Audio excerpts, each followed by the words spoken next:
Welcome to Cinderella Fairy Tale Stories. एक शाम Cinderella जादुई बाग में चहलकदमी कर रही थी जब हवा में कुछ बेचैनी सी घुलने लगी, जैसे कोई मदद के लिए पुकार रहा हो।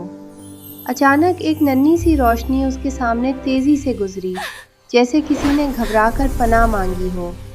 वो रोशनी रखी, लड़खड़ाई और सिंड्रेला के कदमों के पास आ गिरी। वो कोई रोशनी नहीं बल्कि एक गुमशुदा परी थी। परी ने कमज़ोर सी आवाज़ में कहा, मेरा नाम लुमेरा है, मैं रास्ता भटक गई हूँ, मेरा जादू कम हो रहा है। सिंड्रेला ने मुस्कुराकर कहा, फिक्र ना करो, मैं तुम्हें घर वापस ले जाऊंगी। जैसे ही उसने इरादा किया, जंगल का छुपा हुआ रास्ता खुद ब खुद रोशन हो गया। मगर रास्ता आसान नहीं था। साए हरकत करने लगे, जैसे कोई उन्हें रोकना चाहता हो। लुमेरा ने हिम्मत करके जादू चलाया, लेकिन उसकी रोशनी बहुत कमज़ोर थी। सिंड्रेला ने अपनी लालटेन उठाई। उसकी हिम्मत की रोशनी ने अंधेरे को पीछे धकेल दिया।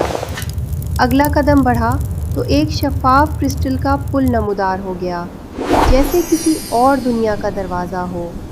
वो आगे बढ़े तो फूलों से बना जादुई दरवाज़ा खुलने लगा।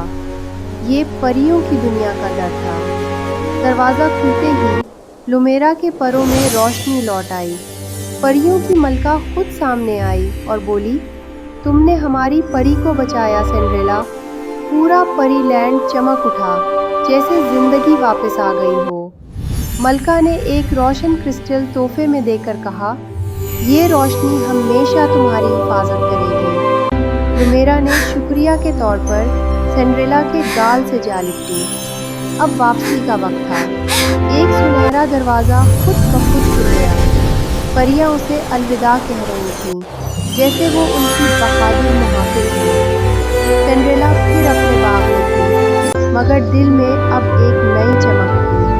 क्रिस्टल लटकाने पर हल्की सी रोशनी फूटी, जैसे लुमेरा उसे याद कर रही थी।